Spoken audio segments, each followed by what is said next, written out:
Saya akan membuka ya, ya Mbak Eni ya, karena mohon maaf Pak Nur Hadi belum berkesempatan bergabung di acara webinar ini. Ya. Saya mulai ya. Selamat sore, selamat pagi Pak Onggo. Assalamualaikum warahmatullahi wabarakatuh. Alhamdulillah kita diberi kesehatan dan juga pandemi ini semakin lama semakin menyusut lah. Semoga terus menerus membaik sehingga kita bisa menjalani kehidupan yang normal lah. Rasanya sebagai makhluk sosial itu bertemu langsung itu relatif berbeda. Jadi ketika mahasiswa S2 halal bihalal, waktunya dari 2 jam sampai dilanjut sampai maghriban begitu ya. Jadi itu menunjukkan bahwa kita adalah makhluk sosial. Hari ini Pak Onggo akan memberikan ilmu, ya, sharing keilmuan, tidak hanya rasanya dalam konteks keilmuan, tetapi yang paling penting itu adalah sharing juga pengalaman, ya, bagaimana pengalaman belajar terhadap modeling dan simulation ini, dan juga bagaimana berinteraksi, baik itu secara akademik melalui paper, kemudian juga secara bimbingan dan lain sebagainya. Untuk mempersingkat waktu, saya persilahkan Pak Onggo, Prof. Onggo, untuk memberikan ilmunya kepada mahasiswa S3 kami, mahasiswa S2 kami, dan juga rekan-rekan dosen yang hadir, baik itu dari ITS maupun juga dari teman-teman di lingkungan BKSDI. Waktu dan tempat bagi Prof. Onggo. Terima kasih Pak Iwan atas undangannya, dan terima kasih rekan-rekan sekalian yang sudah meluangkan waktu menghadiri sharing ini. Saya mulai aja, saya akan share screen. Sebentar, screen share-nya. Ya, jadi oke, semoga kelihatan ya Pak ya? Kelihatan Pak Onggo. Oke. Jadi hari ini saya pindahkan dulu. Oke. Jadi soalnya videonya menutupin layar. Oke. Ya, seperti dikenalkan tadi oleh Pak Iwan, nama saya adalah nama lengkap saya sebenarnya Bakti Satyabudi Stefan Onggo, tapi orang UK dia tidak bisa manggil Bakti, jadi saya pakai nama tengah saya, yang saya pakai adalah Stefan Onggo. Hari ini saya mau share mengenai pengalaman saya di bidang pemodelan simulasi, khususnya di aplikasi untuk teknik industri. Ya. Sebelum saya mulai sebenarnya tadi mungkin bagi yang datang pagian sempat menguping ya, dengar kalau ternyata saya juga lulusan ITS juga, lulusan Gebang gitu ya. Sebenarnya saya dulu justru tinggalnya di Kelampis sebenarnya sih, cuman ya banyak temannya di Gebang juga. Tentunya sebagai salah satu buktinya adalah ini, sebagai foto saya dulu waktu kuliah, waktu wisuda. Jadi saya dulu kuliah di teknik komputer waktu itu namanya. Jadi lokasinya masih di, mungkin kalian nggak pernah tahu mungkin ya, dulu gudang beras tuh, saya nggak tahu jadi apa sekarang di kampus.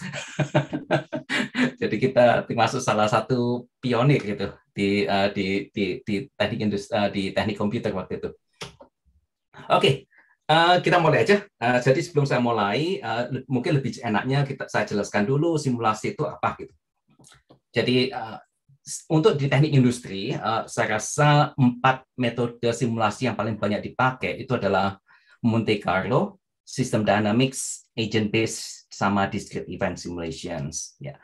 Perbedaannya sebenarnya, kalau Monte Carlo itu fokusnya ke arah snapshot dari kondisi sistem saat itu. Jadi kalau kita pakai analogi kamera, Monte Carlo itu adalah mengambil foto. Jadi cuma snapshot aja gitu ya, statik sifatnya. Jadi waktu itu tidak penting, tidak terlalu penting. Jadi foto yang saya tangkap saat ini itu tidak tergantung dengan foto yang kemarin gitu.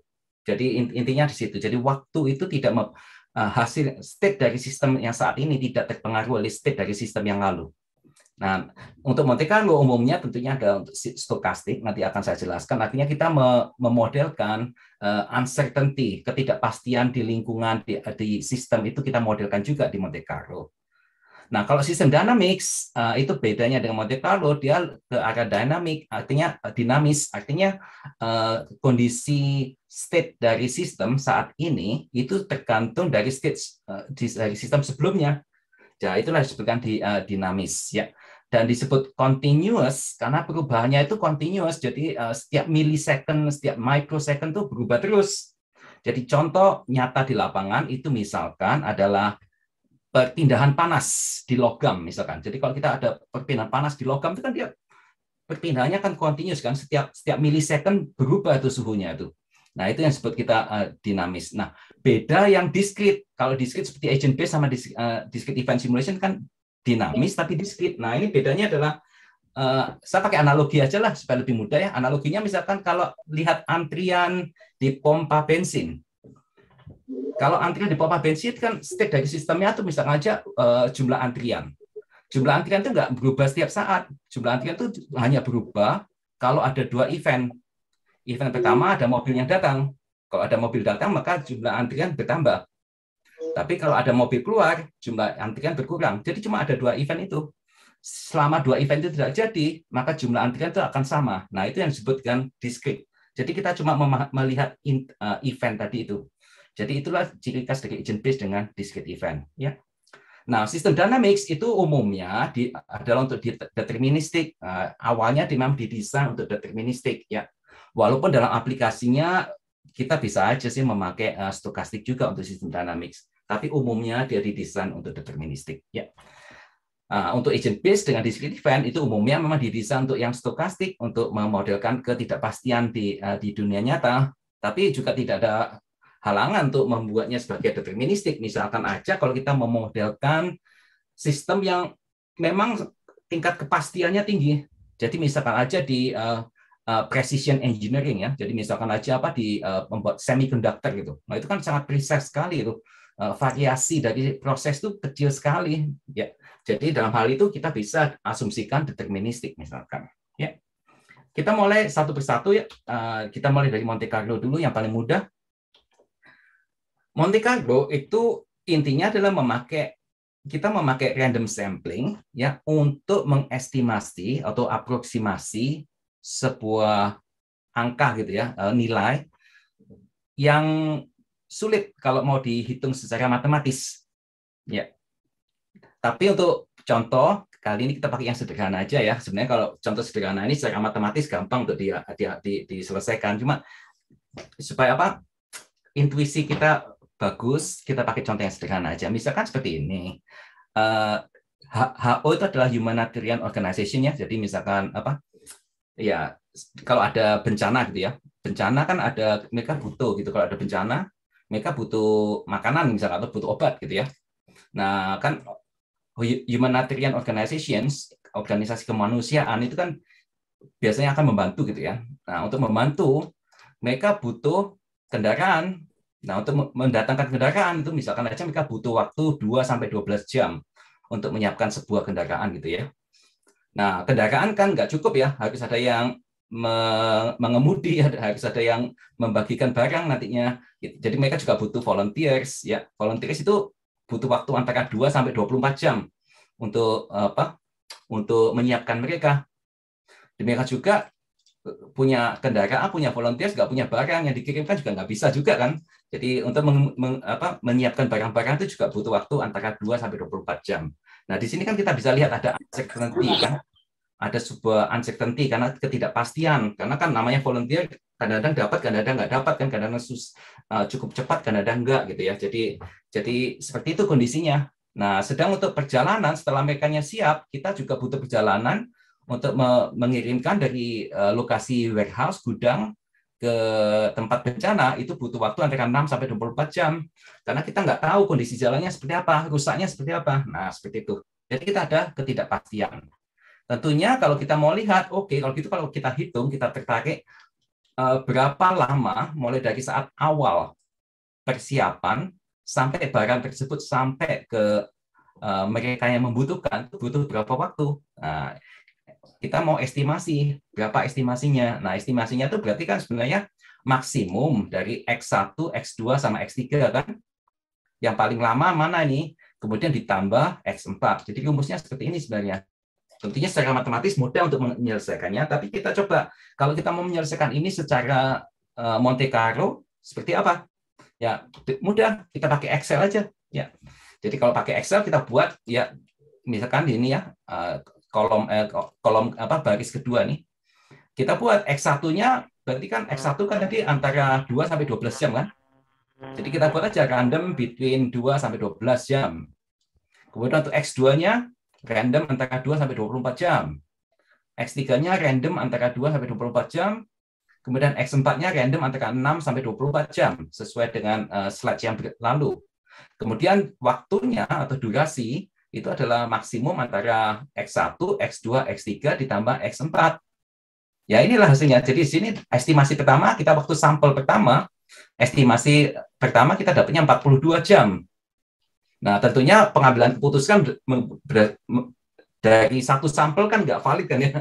Sama aja kalau Anda mau survei pakai respondennya cuma satu, nggak masuk akal kan. Jadi kita butuh menjalankan sebanyak mungkin. Nah, jadi ini kita jalankan sebanyak mungkin gitu ya. Jadi kalau kita sudah jalankan sebanyak mungkin, yang di sini yang kelihatan cuma 10 ya, 10 samples. Nah, nanti tinggal kita rata-rata nih, kita bisa ambil rata-ratanya. Nah, rata-ratanya itu adalah expected value sudah gitu ya. Tapi yang lebih penting bukan cuma expected value sebenarnya. Kelebihan dari simulasi itu bukan hanya menghasilkan expected value, kalau dibandingkan analitis ya, metode analitis, kelebihan dari simulasi itu adalah dia menghasilkan distribusi. Jadi kalau kita lihat, ini kalau kita jalankan selama 100 kali gitu ya, 100 kali kita ambil sampel, nah itu nanti kita bisa plot, yang kolom F ini kita bisa plot, durasi D ini bisa kita plot. Nah kalau kita plot nanti bisa menghasilkan distribusi semacam ini. Nah, ini kelebihannya kan. Jadi kalau bukan hanya cuma expected value, tapi kita juga bisa melihat berapa persen dari waktu itu yang kurang dari 40 jam. Jadi kan bisa sebagai pengambil keputusan kita bisa melihat, oh, katakan aja P-nya tuh katakan aja ya di sini kelihatannya sekitar berapa nih? 80% mungkin. Katakan 80% kemungkinan itu waktunya yang dibutuhkan kurang dari 40 jam misalkan. Nah, itu kan sebagai pengambil keputusan kita bisa mengakses risiko kan. Oh, kalau gitu bagaimana? Dengan kondisi macam ini kita oke nggak gitu ya? Ataukah perlu diperbaiki? Jadi kita punya informasi tambahan. Bayangkan kalau yang kita dapatkan cuma expected value ya, cuma satu angka. Oh, katakan aja rata-rata waktunya adalah katakan aja misalkan 30 jam. Nah, itu informasinya kekurangan. Anda cuma punya rata-rata, tapi dengan ini kita punya distribusi. Jadi lebih bagus lagi gitu. Nah, sebagai contoh lagi, kalau saya kasih contoh lagi, misalkan seperti ini. Bayangkan kalau kita mau membandingkan dua kebijakan. Kita mau membandingkan dua policy gitu ya. Policy pertama sama policy kedua. Kalau pakai metode analitis yang cuma menghasilkan expected value, cuma rata-rata, maka kita nggak bisa membedakan antara polisi 1 dengan polisi 2. Mereka menghasilkan nilai yang ini, yang warna hijau nih, yang di tengah-tengah ini. Angkanya sama, sekitar 1.000 sekian, hampir 2.000. Jadi nggak ada bedanya. Jadi kalau berdasarkan rata-rata, polisi pertama sama polisi kedua nggak ada bedanya. Tapi coba kalau kita jalankan simulasi, kita menghasilkan distribusi semacam ini, nah berbeda sekarang kan. Yang ini, misalkan yang kiri, kemungkinan untuk KPI-nya ini profit ya. Kemungkinan kalau profitnya negatif itu lebih kecil dibanding yang ini kan. Yang ini kemungkinan profit negatifnya cukup lumayan juga nih ya. Kemungkinan profit negatifnya cukup berisikonya cukup lebih tinggi dalam hal ini kan. Nah, jadi Anda kalau mau mengambil keputusan expected value-nya sama, yang ini risikonya lebih rendah, ini risikonya lebih tinggi. Tentunya yang ini lebih bagus gitu kan. Jadi kita bisa mengambil keputusan yang lebih baik. Ya. Jadi semoga dan ini berlaku untuk semua metode simulasi, nggak cuma Monte Carlo. Ya. Jadi kelebihan simulasi adalah output-nya dari simulasi itu berubah distribusi. Itu yang salah satu yang kelebihan dari simulasi dibandingkan metode analitis yang lain. Oke, sekarang kita lihat ya, kalau sudah tahu Monte Carlo itu semacam apa, kita lihat aplikasinya. Salah satu aplikasinya misalkan adalah untuk ini supply chain yang fresh food ya. Jadi misalkan apa sayur mayur, buah-buahan atau bunga, atau bisa juga sebenarnya dipakai untuk aplikasi darah gitu ya, atau aplikasi apa obat-obatan. Barang-barang yang punya perishable istilahnya, yang bisa kadaluarsa, itu bisa dipakai diaplikasikan sama prinsipnya. Jadi dalam hal ini kita mau mengoptimasi inventory sama transportasi dari sistem ini gitu ya. Di sini fresh food supply chain. Jadi ceritanya seperti ini, kita punya berapa nih? 5 atau ini saya pindah lagi, ketutupan lagi. Oke, jadi kita punya 6 retail center gitu ya. Nah, dari retail center ini kita mau kirim barang dari satu warehouse gitu. Dari satu warehouse ini kita mau kirim barang ke 6 retail center. Nah, di 6 retail center tersebut tentunya punya inventory masing-masing, Mbak. Inventory-nya sekarang ya misalkan di yang ketiga ini inventory-nya paling tinggi. Tapi yang 4 itu inventory-nya sudah tipis. Jadi dia butuh barang cepat gitu ya, misalkan. Nah, dari situ kita terus sesuai dengan kebutuhan dari tiap retail center, maka kita mau mencari kalau gitu yang kita kirim berapa ya. Setelah kita tahu mau kita kirim berapa yang paling optimum, kita juga mau tentukan rute yang paling optimum yang mana gitu. Nah, jadi kita kemudian simulasikan routingnya juga. Nah, pertanyaannya adalah, loh, Monte Carlo-nya mana nih? Monte Carlo-nya di sini kita pakai untuk untuk mensimulasikan demand di tiap retail center. Jadi selain inventory, di tiap retail center itu kan punya demand. Nah, demand-nya kan juga stokastik kan, karena kan demand-nya kadang-kadang naik, kadang-kadang turun. Nah, itu kita modelkan dengan log normal di sini ya. Jadi kita modelkan bentuknya semacam ini distribusinya untuk demand. Jadi kadang-kadang tuh banyak tapi probability-nya kecil, tapi kadang-kadang yang umumnya sih ya cukup nggak terlalu banyak sih sekitar di sini gitu ya. Nah, inilah Monte Carlo-nya di sini. Jadi kita bisa bayangkan algoritma simulasinya itu kira-kira seperti ini. Jadi awalnya kita generate demand. Nah, yang waktu kita generate demand ini kita pakai Monte Carlo. Jadi kita generate demand pakai random number gitu ya, generate demand-nya. Oh, demand-nya sekarang misalkan aja 100 gitu ya di retail center 1, di retail center 2 demand-nya 90. Yang retail center 3 demand-nya 70 misalkan dan seterusnya. Nah, dari situ nanti kita kemudian mengoptimasi replenishment policy di tiap retail center. Di retail center itu sekarang waktunya order berapa kalau gitu, berdasarkan estimasi demand berdasarkan simulated demand dengan kondisi inventory saat itu. Mereka mau melihat berapa sekarang nih, kita mau order berapa nih ke gudang gitu ya. Setelah tahu demand dari tiap retail center, dari order mereka berapa, nah kita buat optimasi routingnya. Nah, dari optimasi routing itu terus nanti kita simulasikan seperti itu dan seterusnya. Jadi intinya bisa kelihatan kan di sini kita kombinasikan antara Monte Carlo dengan metode optimasi. Tapi Monte Carlo-nya dipakai di sini di waktu kita generate demand. Ya. Aplikasi yang lain adalah untuk kebencanaan misalkan. Ini contohnya di Jawa Barat gitu ya, proyek saya yang baru-baru ini. Nah, di sini misalkan pada hari ini kita simulasikan, kita generate pakai Monte Carlo juga. Kita generate ada 4 bencana terjadi hari ini di Jawa Barat. Nah, bencana tersebut adalah di tempat ini. Ini ada 4 ya, 4 bencana. Kemudian kita ngambil keputusan, kita mau kirim barang di 3 titik ini, kita kirim barang dari gudang yang ini. Dari gudang ini kita kirim barang ke 3 titik bencana di sini. Sama dengan di sini. Jadi yang bintang itu adalah gudang, dari gudang ke 1 titik bencana di sini. Kalau yang di sini banyak titik bencananya. Yang hitam-hitam ini banyak titik bencana semua nih. Kita kirim dari gudang yang di sini. Ya. Nah, di sini cuma ada satu titik bencana, kemudian kita kirim satu dari gudang yang terdekat juga.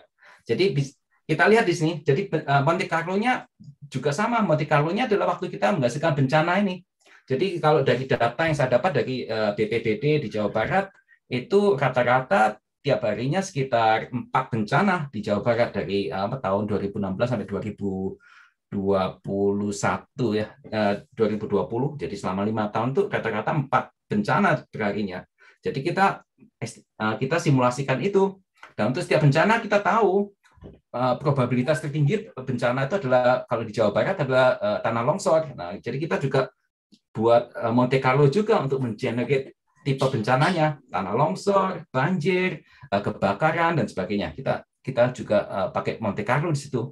Jadi generate random number seperti itu ya. Setelah itu kita juga mengenerate lokasi. Lokasinya juga kita tahu. Kalau namanya angin puting beliung itu kebanyakan terjadinya di Bogor misalkan. Jadi kita ada probability-nya, kita tahu probabilitas tertinggi untuk angin puting beliung ada di Bogor. Kalau banjir mungkin kebanyakan ada di beberapa tempat yang misalkan aja di Bandung gitu ya. Di Bandung Barat itu banyak banjiran. Jadi kita juga mengenerate lokasi juga, itu pakai Monte Carlo juga.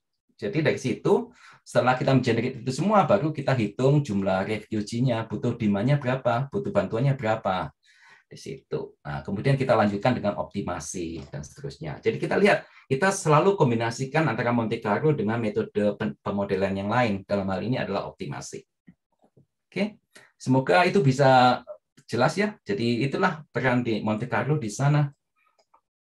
Oke, kalau sudah Monte Carlo, kita langsung ke berikutnya, yaitu ke sistem dinamis. Ups, apa itu? Oke, ke sistem dinamis ya. Nah, kalau di sistem dinamis, itu nggak perlu dijalankan ya. Kita bisa pakai sistem dinamis itu sebenarnya tekniknya sudah cukup lama. Jadi secara metodologi sama seperti Monte Carlo sudah mature. Jadi Monte Carlo dengan sistem dinamis itu sudah mature. Jadi teknologinya sudah teruji. Ya. Awalnya dibuat dari MIT oleh J. Forrester. Salah satu prinsip dari sistem dinamis yang paling utama sebenarnya ini menurut saya adalah system structure determines behavior. Jadi struktur dari sistem itu yang menentukan behavior. Coba bayangkan misalkan mungkin adik-adik rekan-rekan sekalian kamu membayangkan benar nggak nih ya?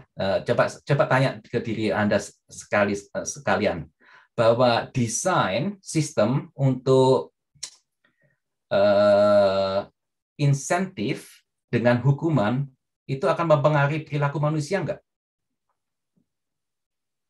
Coba tanya, insentif dan hukuman, apakah itu akan mempengaruhi perilaku manusia? Apakah perilaku manusia akan berubah kalau insentifnya dirubah atau hukumannya dirubah? Nah, insentif dan hukuman itu adalah sistem structure. Jadi di sini salah satu contoh di mana sistem structure itu akan menentukan behavior. Jadi seringkali kadang-kadang kalau kita misalkan juga seringkali misalkan di kondisi yang lain, ini kasus yang lain misalkan, kadang-kadang kita merasa wah susah sekali ya, kita melakukan apa aja salah gitu, selalu tidak ada solusinya. Jadi merasanya kita tuh seolah-olah putus asa gitu, karena nggak mungkin bisa diselesaikan ini masalahnya, terlalu kompleks. Nah itu biasanya karena sistem strukturnya karena sistem structure tersebut menentukan behavior. Jadi kalau mau merubah itu harusnya dirubah sistem strukturnya. Jadi itulah prinsip dari sistem dynamics. Jadi kalau kita sampai pada kondisi semacam itu kita tahu constraint utamanya adalah sistem structure, karena kalau sistem strukturnya dirubah itu behaviornya akan berubah. Nah, sistem structure itu di sistem dinamis itu dimodelkan dengan dua patterns. Yang pertama adalah causality, yang kedua adalah feedback, yang akan saya jelaskan berikutnya. Ya. Sistem dynamics, bagusnya sistem dynamics itu bisa dipakai sebagai metode kualitatif dan metode kuantitatif. Nah, saya mulai dari kualitatif dulu. Kalau kita mau pakai sistem dynamics untuk metode kualitatif, prinsipnya adalah penggambaran diagram aja sebenarnya. Jadi kita menggambar diagram, dari situ kita mau lihat feedback loop structure, itu yang paling utama. Kita mau lihat structure feedback-nya dengan causality-nya. Ya. Dari situ kita akan bisa mengestimasi, kalau sistemnya tidak terlalu kompleks, ya, maksudnya feedback loop-nya nggak terlalu banyak, kita bisa menganalisa behavior walaupun tanpa data. Ya, kita lihat aja contohnya. Nah, diagram ini kita sebut causal loop diagram. Jadi kalau mau Google atau mau search itu namanya causal loop diagram, ataupun kadang-kadang dipakai influence diagram ya, karena influence jadi mempengaruhi. Ya. Jadi inti dasarnya kalau mau kita menggambar causal loop diagram itu mudah sekali sebenarnya. Kita lihat kalau A mempengaruhi B dan A dan B itu perubahannya adalah di same direction ya. Jadi arahnya sama. Misalkan A-nya naik, B-nya juga naik, A-nya turun, B-nya juga turun. Maka itu kita gambarkan dengan positif. Jadi A ada panah ke B karena A mempengaruhi B, tapi pengaruhnya itu bersifat searah. Jadi kalau A-nya naik, B-nya juga naik. Kalau A-nya turun, B-nya juga turun. Ya. Kalau sebaliknya, itu kita kasih tambah negatif. Artinya A mempengaruhi B, tapi kalau A-nya naik, B-nya turun. Kalau A-nya turun, B-nya naik. Gitu. Jadi kalau sudah jelas prinsipnya, kita coba latihan. Kalau misalkan ini profit gitu ya, kira-kira apa yang mempengaruhi, kira-kira dalam hal ini A-nya apa, B-nya apa ya? Kalau dalam hal ini A-nya apa, B-nya apa? Coba dipikir. Jadi kalau tanda positif tandanya kalau A-nya naik, profitnya naik. Itu positif artinya. Kalau yang negatif, artinya kalau B-nya naik, profitnya turun. Tapi kalau B-nya turun, profitnya naik. Jadi perubahan arahnya berbeda. Kalau positif itu perubahan arahnya sama. Jadi A-nya naik, profitnya naik juga. Kira-kira apa A itu kalau gitu? Apa yang naik, profit naik? Oh, ya, Alphard. Bagus sekali. Jadi A adalah income atau revenue gitu ya. B adalah cost. Betul sekali kan? Jadi satu hal lagi yang saya perlu sebutkan dalam penggambaran ini, ada asumsi namanya ceteris paribus. Coba saya ketik aja, karena pakai bahasa Latin. Bahasa Inggrisnya kira-kira all being equal. Jadi kalau semuanya sama, A-nya meningkat, dalam hal ini A contohnya dari jawaban Alphard ini, kalau A-nya naik, jadi income-nya naik, semua being equal, semuanya sama, jadi cost-nya sama, tapi kalau income-nya naik, maka profit-nya juga naik kan? Betul. Jadi itulah. Juga ceteris paribus sama juga. Kalau income-nya sama, B-nya naik, profit jadi turun. Ya, jadi itulah yang jadi yang saya lupa sebutkan adalah asumsi ceteris paribus tadi. Ada asumsi ceteris paribus. Ya. Oke, jelas ya. Nah, kalau sudah jelas ini ya kita tinggal lanjutkan penggambarannya. Jadi misalkan aja kita kasih contoh ya. Ini saya kasih contoh di kebencanaan. Hubungan antara donasi dengan budget dari organisasi kemanusiaan seperti apa? Jadi kalau donasi naik, budget dari humanitarian organization juga naik kan? Kalau donasi turun, ya budget turun kan gitu. Karena itu kan humanitarian organization itu butuh donor banyak gitu ya. Jadi mereka tertarik pada donor. Jadi hubungannya antara donasi dengan HO budget itu adalah positif. Nah, ya, itu sebagai contoh.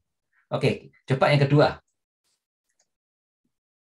Hubungan antara media coverage dengan jumlah HO di lapangan. Bagaimana menurut rekan-rekan sekalian? Kalau media coverage meningkat, kira-kira yang terjadi apa? Dari jumlah HO ya, organisasi kemanusiaan di lapangan. Tentunya juga kemungkinan besar adalah meningkat juga kan ya, karena mereka kan kepingin diliput. Ya, jadi bukan hanya itu sih, itu yang jelek. Tapi yang bagus kan media coverage artinya memberitahu, mereka yang nggak tahu jadi tahu akhirnya kan. Nah, jadi ada tandanya sama plus juga. Saya kasih contoh yang berikutnya ya. Kompetisi untuk transportation service dengan quality of service dari HO. Jadi bagi yang pernah jadi volunteer gitu ya, kalau ada bencana gitu misalkan, sering kali kan donatur itu datang gitu banyak ya. Jadi bukan donatur, maksudnya organisasi kemanusiaan yang membantu itu datangnya banyak gitu. Nah, padahal seringkali yang terjadi di lapangan itu nanti bottleneck-nya di transportasi, atau bottleneck-nya nanti ada lagi yang lain. Jadi ada bottleneck di transportasi. Karena apa? Karena mereka akan kompetisi untuk sewa truknya, untuk cari volunteer-nya dan sebagainya. Jadi di sini ada efeknya adalah semakin tinggi kompetisi, kualitas pelayanan jadi semakin kecil. Jadi ada perbedaan arah kan. Kompetisi naik, quality turun. Kompetisi turun, quality naik. Jadi tandanya negatif untuk yang ketiga nih. Ya, oke, rasanya cukup deh untuk latihan. Yang lain dijawab sendiri belakangan deh ya. Jadi yang lain dijawab sendiri belakangan. Jadi 3 aja dulu untuk latihan. Kita coba berikutnya sekarang. Nah, yang paling penting sebenarnya bukan hanya cuma menggambarkan plus minus. Yang penting adalah kita harus menghubungkan semua variabel itu untuk mengidentifikasi apakah ada loops di sistem. Ya. Jadi loops itu nanti ada 2 macam yang nanti akan saya jelaskan. Lebih jelas lagi kalau pada contoh. Contoh yang pertama, loop yang pertama itu yang disebut negatif atau balancing loop. Jadi saya lebih suka pakai nama balancing loop ya. Di mana itu kalau kita mau menaikkan sesuatu variabel, jadi angkanya mau kita naikkan, itu efeknya justru akan ada force yang menyuruh kita untuk turun gitu ya. Jadi ada yang menahan. Kita mau menaikkan, ada yang menahan. Jadi kita nggak bisa naikkan dengan leluasa. Tergantung yang menahan itu. Kalau yang menahannya kuat, kita justru malah turun akhirnya gitu kan. Nah, yang loop kedua itu adalah positif atau reinforcing loop. Artinya kita menaikkan sedikit, ternyata efeknya itu nanti kita justru menyuruh kita untuk menaikkan lebih tinggi lagi gitu. Dan seterusnya. Nah, itu yang disebutkan reinforcing loop. Kita lihat ya, kita analisis dulu. Misalkan dari contoh di sini. Coba kita lihat di contoh ini. Kalau produk A, jadi kita bayangkan ada dua pabrik atau dua toko, katakan ada 2 toko ya. 2 toko, mereka jualan produk A, ya di toko A jualan produk, toko B jualan produk ya. Kita katakan produk A dengan produk B. Nah, kalau produk A harganya diturunkan ya. Jadi misalkan sekarang produk A itu harganya diturunkan. Kira-kira efek dari harga A diturunkan ke threat, jadi ancaman dari A dari sudut pandang B. Jadi B memandang A, ancaman dari A itu gimana? Naik atau turun? Kalau produk A itu harganya diturunkan, ancaman dianggap jadi apa? Naik kan ya? Karena harganya turun, loh, si kompetitor, si B merasa terancam, wah ini kok menurunkan harga ya? Nanti saya kalah nih market share-nya. Jadi harga A naik, harga A turun, trade meningkat. Jadi arahnya kan berbeda. Yang satu turun, yang satu naik. Berarti tandanya negatif nih, gitu ya. Nah, kalau ancaman dari A dianggap tinggi oleh B, maka kira-kira yang dilakukan B apa? Kalau ancamannya tinggi, ancamannya naik gitu ya, kira-kira yang dilakukan B apa untuk harga? B akan menurunkan harga juga kan?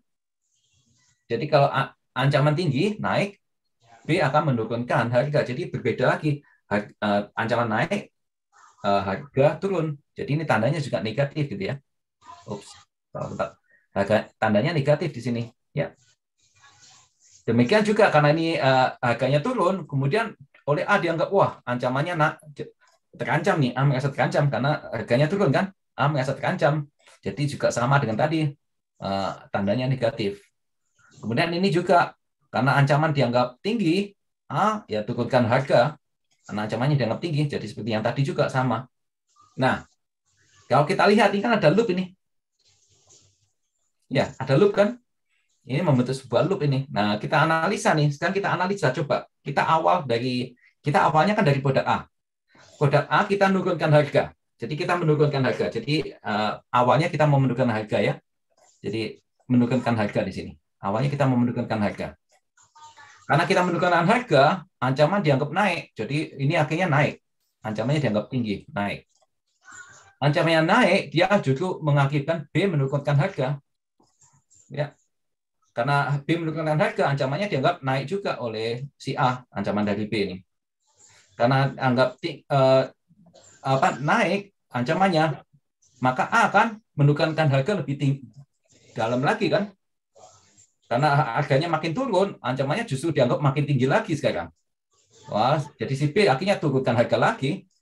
Nah, di sini anggap wah, ancamannya naik lagi nih dan seterusnya. Kira-kira yang terjadi apa nih? Perang harga kan? Nah, disinilah disebut dengan reinforcement loop. So this one ini loopnya ada reinforcing loop ini. Jadi loopnya reinforcing karena kan tadi awalnya kita menentukan harga sedikit, tapi kekuatan dari sistem feedbacknya itu menyebabkan kita turun harganya, jadi makin lama harus makin turun gitu kan untuk menyaingi yang lain. Akibatnya terjadi perang harga. Ya inilah disebut reinforcing loop. Ya, ada pertanyaan sampai di sini? Kalau nggak ada, saya lanjutkan berikutnya ya. Contoh kedua, misalkan aja kita mulai dari profit gitu ya. Kita coba mulai dari profit sekarang. Kita mulai dari profit. Kalau profit semakin tinggi di sebuah market ya, dari sebuah pangsa pasar gitu ya. Profit katakan aja profit apa ya sekarang yang lagi keren di Indonesia di Surabaya apa? Katakan aja profit penjualan apa ya electric vehicle ya, apa mobil listrik. Katakan profitnya tinggi, enak, menarik. Atau solar panel ya, penjualan solar panel lagi menarik. Kalau solar panel profitnya dianggap tinggi, maka berarti attractiveness dari market itu apa? Tinggi atau rendah? Tinggi juga kan? Karena banyak profit berarti marketnya jadi atraktif gitu ya. Jadi apa? Perubahan mereka berubah arah secara sama kan ya. Jadi profit naik, market atraktifnya juga naik. Jadi ini artinya tandanya adalah positif karena searah. Nah, kalau attractiveness-nya dari market itu tinggi, kira-kira yang mau masuk ke market banyak nggak? Jadi kalau sebuah market, katakan market solar panel itu tinggi, banyak perusahaan yang mau jualan nggak? Banyak kan? Jadi artinya kompetitor akan semakin banyak. Jadi market atraktifnya naik, jumlah kompetisi juga akan naik juga. Jadi mereka akan searah. Jadi yang satu naik, atraktifnya naik, kompetisi juga naik juga. Jadi plus, sama-sama naik. Gitu ya. Nah, kalau kompetisi naik, maka tentunya selling price gimana? Karena banyak kompetisi, selling price jadinya turun kan? Jadi kita di sini tandanya tandanya adalah saya hilang. Sorry, tandanya adalah negatif ya. Ini tandanya negatif, gitu ya. Kemudian kalau selling price-nya kecil, ingat ceteris paribus tadi, sedang cost-nya tetap sama, selling price-nya turun, maka profit jadi turun kan? Selling price turun, profit jadi turun. Jadi ini tandanya sama, perubahan arahnya sama. Selling price turun, profit juga turun, jadi sama-sama turun gitu ya. Jadi tandanya adalah plus. Nah, ini kita punya loop lagi kan di sini. Jadi kita punya loop ini.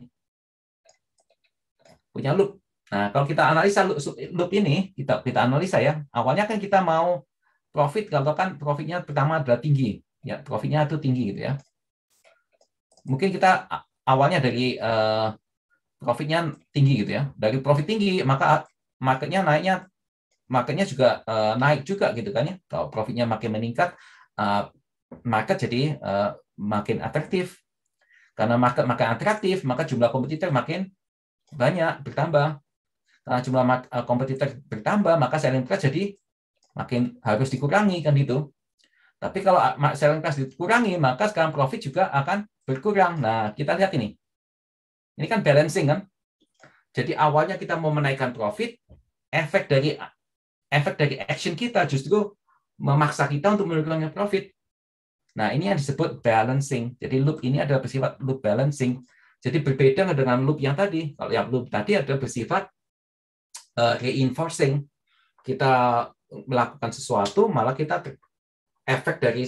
efeknya itu ke kita, nanti kita harus dipaksa untuk lebih lagi. Nah, itu reinforcing. Kalau ini balancing, kita mau naikkan, kita malah efek dari sistem ini ya, dari loop ini justru menyuruh kita untuk menurunkan. Nah, tinggal apakah kekuatan force-nya untuk menurunkan ini yang balancing force-nya lebih kuat dari kita atau enggak, gitu aja masalahnya.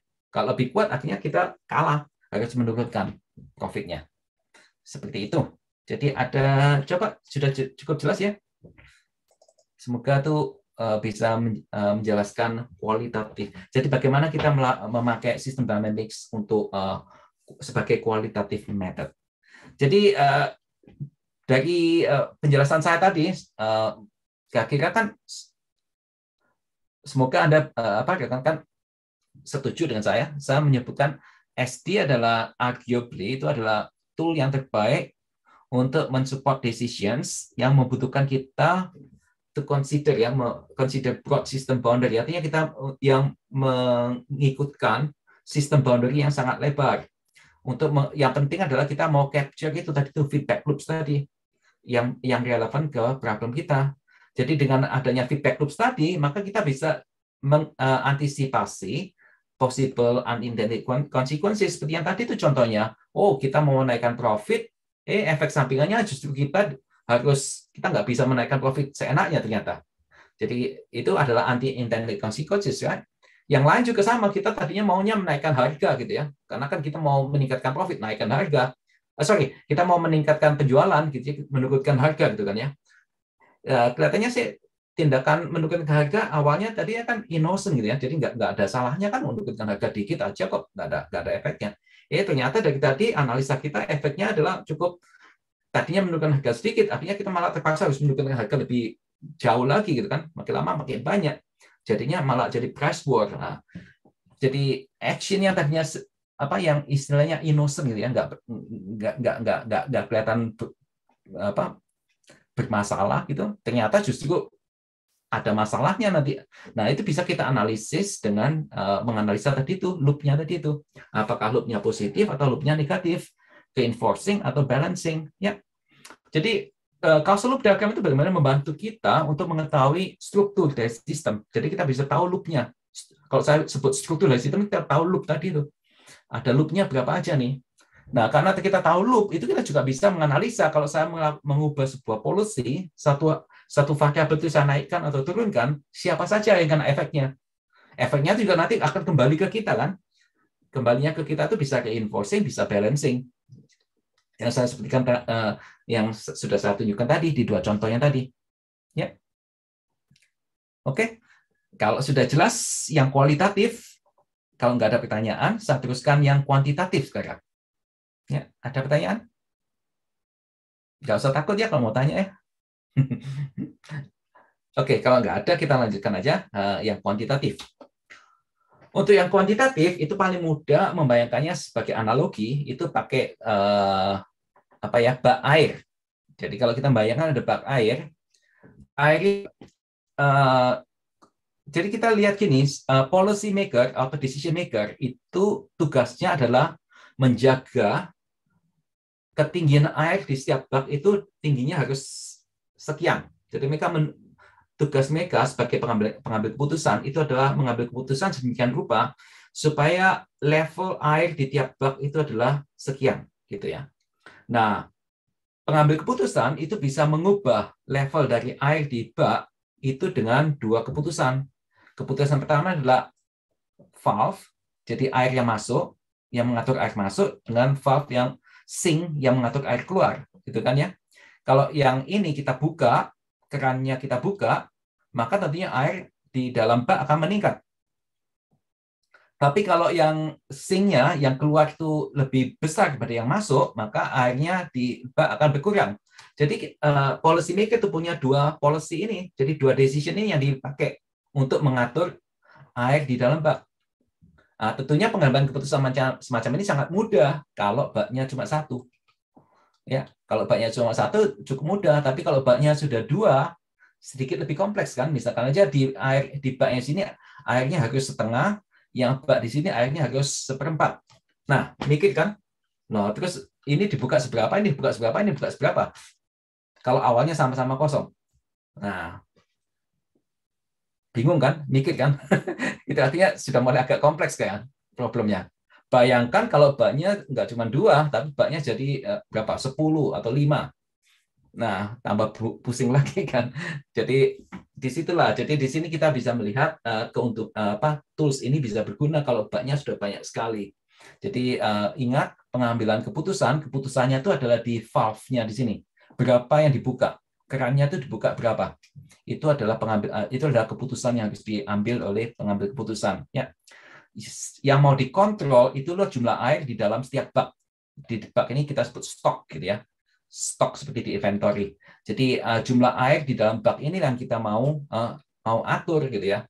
Jadi misalkan aja air di bathtubnya itu kita mau tinggi sekali, katakan misalkan aja 10 liter atau berapa gitu ya. Yang di drainage itu 1 liter aja lah gitu ya. Yang di sewage misalkan 2 liter misalkan. Jadi ada sesuatu yang kita mau kontrol, yang mau kita kontrol itu adalah level dari air di tiap box, di tiap box ini ya, di tiap bathtub ini. Itu yang mau kita kontrol. Jadi mengontrolnya adalah dengan keran tadi. Oke. Oke, kalau sudah jelas, coba kita mulai pakai contoh yang sederhana dulu aja. Misalkan aja inventory. Inventory itu kan kita buat jadi stoknya ya, jadi boxnya. Yang mau kita kontrol pakai keran yang pertama untuk yang masuk dengan keran yang untuk pengeluaran atau sinknya. Masuknya tentunya inventory itu bertambah kalau kita keran ordernya kita buka. Jadi kalau kita melakukan order, maka inventory bertambah. Tapi kalau kita mau distribute barang ke tempat lain atau ke pengungsi misalkan, nah jumlah inventory akan berkurang kan. Jadi analoginya mirip kan. Jadi ini adalah bak mandinya, kita ini kerannya, ini sinknya gitu kan. Nah coba misalkan awalnya inventory itu 0, kemudian kerannya untuk order itu kita selalu buka 120 barang tiap hari. Jadi setiap hari kita order 120 barang gitu ya. Kemudian tiap hari kita distribute 100 barang. Tentunya kalau kita simulasikan, kan ini sederhana, jadi mestinya bisa dibayangkan ya. Tiap harinya kita punya net 20 kan, netto 20. Nah, jadi intinya tiap harinya tambah 20 terus. Jadi pada hari ke-10 tambah inventory-nya jadinya 200 gitu kan ya, 20 kali 10. Kalau 20 hari ya 400. Jadi bisa kebayangkannya behavior dari simulasinya sistem dinamis yang kuantitatif ini kan sudah kebayang kan. Tentunya sistem itu jarang sekali yang sesederhana ini kan di lapangan. Karena untuk mendistribusikan inventory di organisasi kemanusiaan semacam ini, kita butuh volunteer kan umumnya. Nah, volunteer-nya berapa? Itu bisa mendistribusi. Nah, tiap volunteer itu kan punya productivity sendiri-sendiri kan. Bisa aja satu volunteer itu cuma bisa membagikan 50 barang atau bisa ada volunteer yang bisa membagikan 100 barang dan seterusnya. Nah, volunteer itu sendiri kan harus direkrut. Jadi volunteer itu sendiri juga stok gitu kan. Jumlah volunteer itu harus kita kontrol dengan rekrutmen. Jumlah volunteer akan naik kalau kita rekrut lebih banyak. Tentunya jumlah volunteer berkurang kalau yang meninggalkan lebih banyak gitu kan. Jadi dua ini harus kita kontrol. Padahal untuk merekrut itu ada delay-nya kan. Kita nggak bisa rekrut langsung dapat kan. Ada delay, bakal mungkin juga butuh pelatihan sebentar gitu kan ya. Kemudian volunteer itu kan mereka namanya volunteer kan, mereka nggak bisa kerja seterusnya kan. Ada yang cuma 2 hari, 3 hari sudah nggak kuat, mereka harus istirahat, harus keluar gitu ya. Nanti kapan masuk lagi. Ada yang tahan sampai 1 minggu, ada yang tahan cuma 1 hari mungkin. Jadi kan macam-macam kan, jadi kompleks gitu. Kemudian sama aja, kalau mau order itu ada juga lead time kan, lead time-nya juga ada, jadi nggak bisa kita order sekarang langsung datang, nggak bisa, ada lead time juga. Jadi akhirnya sistemnya menjadi kompleks dan yang diorder berapa dong? Nah, diorder tentunya berdasarkan target inventory kan, target inventory-nya berapa, inventory saat ini berapa, nah berdasarkan gap itulah yang kita order gitu, ya kan? Nah, target inventory sendiri itu tentunya tergantung dari demand, kebutuhannya berapa, plus safety stock-nya kita mau berapa nih safety stock-nya nih. Katakan safety stock-nya kita mau 2 hari gitu, safety stock untuk 2 hari, atau safety stock untuk 1 minggu. Nah, itu tinggal diputuskan oleh manajemen kan ya, manajemen yang memutuskan nih berapa safety stock-nya yang aman. Nah, kalau kita sudah mulai buat semacam kompleks ini, behavior-nya sudah mulai kompleks sekarang. Jadi ini kelihatan. Kalau misalkan kita asumsikan lead time-nya tuh konstan gitu ya, deterministik. Nah, behavior-nya semacam ini. Jadi yang kita lihat jumlah inventory-nya semacam ini, naik, kemudian dia stabil di angka 200 sekian. Ya. Nah, kalau kita lihat yang didistribusikan juga yang merah nih, yang didistribusikan juga stabil di angka di bawah 100 ya. Jadi katakan aja ini mungkin sekitar 90-an atau 80-an. Ya. Jadi stabil di situ. Nah, tapi kalau asumsi deterministik ini kita rubah jadi random, jadi stokastik ya. Padahal kata-katanya sama kan? Jadi random uniform 1 sampai 3 kata-katanya juga sama 2 sebenarnya. Tapi behavior langsung berubah dia. Lihat, kita bisa lihat nih. Jadi efek dari stokastik itu dia akan mengubah perilakunya, behaviornya. Jadi sangat penting sekali untuk menangkap stochasticity di sistem itu. Nanti pengambilan keputusannya bisa berubah. Ya. Oke, jadi itu saya rasa yang saya bisa sampaikan untuk yang bagaimana kita memakai sistem dynamics secara kuantitatif.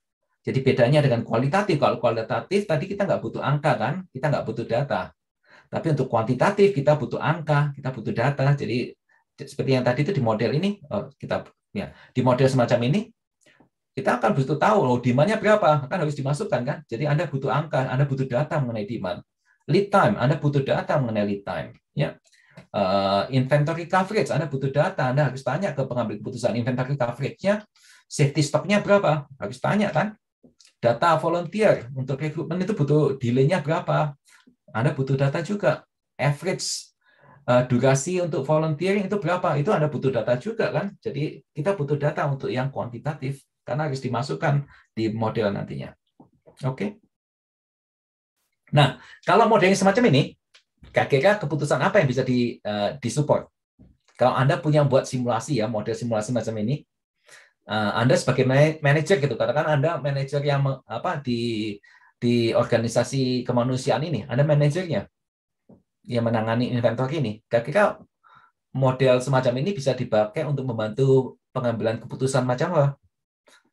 Bisa dipakai untuk membantu pengambilan keputusan semacam apa? Ada yang berani jawab? Keputusan apa yang bisa kita pakai, yang kita bisa bantu dengan model semacam ini? Dijawab langsung atau di chat ya? Kalau malu nggak apa-apa. Jadi salah satunya tadi saya sudah sempat singgung sih sebenarnya ya. Jadi salah satunya adalah ini tadi safety stock. Safety stock yang pas itu berapa? Jadi kalau kita safety stocknya terlalu tinggi, nanti inventory-nya justru terlalu tinggi kan ya. Bayangkan kalau barangnya cepat bisa rusak gitu ya. Kan walaupun barangnya tidak cepat rusak, inventory tinggi kan cost-nya makin tinggi kan. Nah, tapi kalau inventory-nya terlalu rendah, ya kasihan banyak yang lapar nanti. jadi itu salah satu pengambilan keputusan. Pengambilan keputusan yang lain adalah ini, misalkan volunteer mau rekrut berapa enaknya targetnya. Nah, kita juga agak disesuaikan dengan delay-nya. Atau sebagai pengambilan keputusan mungkin, bagaimana ya caranya supaya rekrutmen itu lebih cepat gitu ya. Atau misalkan mengatur lead time, mungkin dengan kontrak gitu ya, atau dengan memakai pemilihan supplier yang pas, supaya lead time-nya makin kecil gitu kan. Nah, itu pengambilan keputusannya bisa di sana kan nantinya. Atau bagaimana kita bisa mensupport volunteer, supaya mereka mau volunteer atau bisa volunteer lebih lama, nggak cuma 1 hari terus pulang gitu ya. Tapi supaya mereka bisa tinggal selama 3 hari misalkan. Mungkin kondisi supportnya diperbaiki, misalkan semacam itu. Jadi nanti kita bisa lihat efeknya. Dengan itu efeknya nanti performance dari organisasi kemanusiaan ini performance-nya sebagus apa nantinya, mampu mendistribusikan berapa tiap harinya. Nah, misalkan semacam itu. Jadi semoga membantu ya. Jadi model ini bisa dipakai untuk membantu pengambilan keputusan. Ya, tentunya model ini kan banyak asumsi juga kan ya. Tentunya bisa kita kembangkan untuk menjadi model yang lebih realistik juga. Kita bisa tambahkan berbagai macam asumsi yang lebih realistik. Misalkan ada juga mengatakan productivity ini kan tiap orang beda-beda. Mungkin productivity walaupun orangnya sama, productivity-nya kan kadang-kadang berubah juga kan untuk perorangan. Kadang-kadang capek, makin lama makin capek, makin stres. Produktifnya jadi makin turun. Bisa nggak itu dimasukkan di sini? Ya, bisa aja kalau kita mau memodelkan itu bisa juga, bisa dimasukkan juga di situ. Ya, jadi itu salah satu contoh pengembangan dari model ini. Ya, pengembangan yang lain tentunya di sini kan kita asumsikan kita order dari supplier, suppliernya itu pasti punya barang kan, pasti masalahnya cuma lead time aja.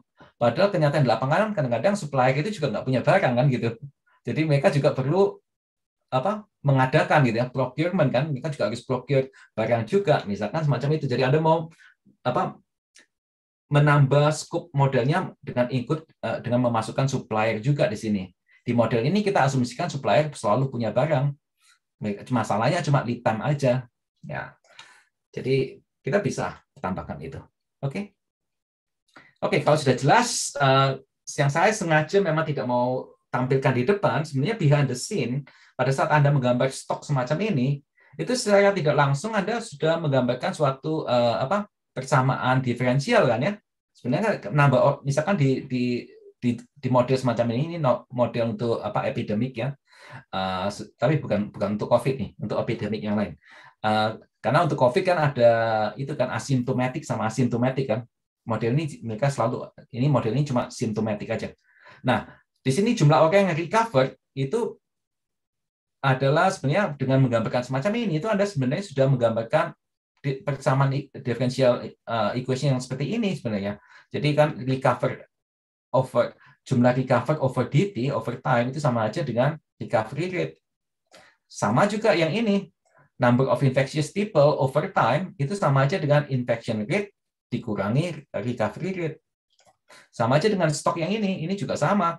Jumlah susceptible over time itu sama aja dengan minus infections, ya karena kan keluar kan, jadi minus infection rate.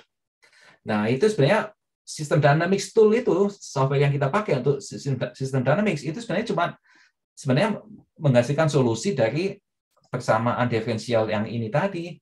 Ya itu behind the scene, tapi kan nggak kelihatan kan matematisnya. Itu bagusnya sistem dynamics di situ. Jadi kita nggak perlu jadi pakar matematis itu untuk di sini. Cukup dengan menggambarkan itu, nanti behind the scene itu akan mengubah model kita menjadi persamaan differential equations tadi itu ya. Jadi menjadi persamaan diferensial ya. Kemudian aplikasinya apa aja? Oh, aplikasinya banyak sebenarnya kalau kita mau buat penelitian di bidang ini. Saya kasih beberapa contoh aja ya. Contoh pertama misalkan aplikasi ke workforce planning. Jadi workforce planning itu kan biasanya kalau kita punya perusahaan ataupun military ataupun dokter itu kan selalu ada jenjang-jenjangan ya. Ada level entry level, kemudian naik level berikutnya, kemudian jadi lebih tinggi lagi pangkatnya dan seterusnya. Itu kita bisa modelkan semacam itu. Kan itu semacam stok, semacam level ya.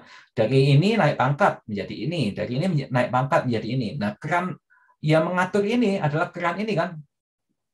Semakin muda orang naik pangkat ya semakin banyak yang ke sini kan gitu. Semakin muda orang naik pangkat akan semakin banyak ke sini.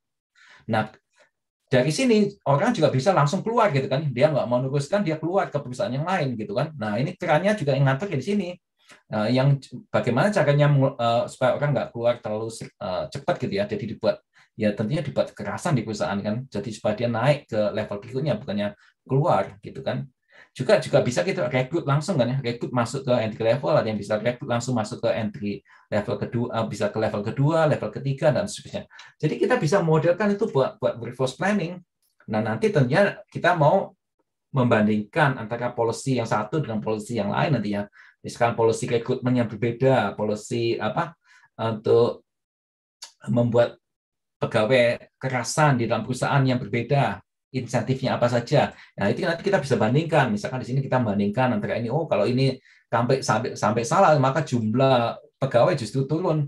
Kacau nantinya efeknya kan. Jadi kita harus membandingkan intinya adalah tujuan saya adalah menunjukkan bahwa intinya nantinya kita akan membandingkan policy gitu. Policy mana yang paling bagus ya berdasarkan model kita.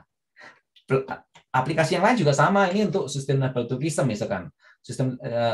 Saya rasa untuk modelnya secara detail bisa langsung dibaca aja di papernya. Intinya juga sama. Setelah kita memodelkan, intinya ada jumlah turis sebenarnya yang kita tertarik adalah jumlah turis kalau tidak di sini. Terlalu kecil, maaf ya. Ada jumlah turis yang kita butuhkan gitu kan. Nah dari situ kita coba bandingkan polisinya tuh yang paling menguntungkan yang mana itu ya. Mau polisinya berupa apa di sini? Social distance. Ini setelah COVID-19 nih. Jadi social distance strategy, ada yang tax reduction strategy, ada yang travel bubble strategy, ada yang joint strategy. Kita bandingkan mana yang paling pas buat kasus di sini, di small island ini. Di sini kita pakai Malawi, tapi tentu bisa kita aplikasikan ke small island yang lainnya. Bisa kita aplikasikan ke Bali misalkan, atau ya yang lain.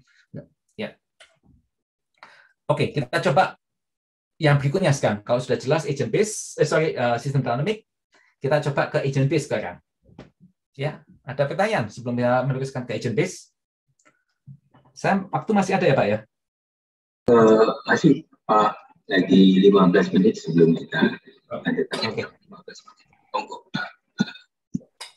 Oke, kalau gitu saya lanjutkan ya. Teman-teman ini mungkin banyak ada juga yang menggunakan discrete event simulation sebelum agent base, mungkin perlu ada sedikit review untuk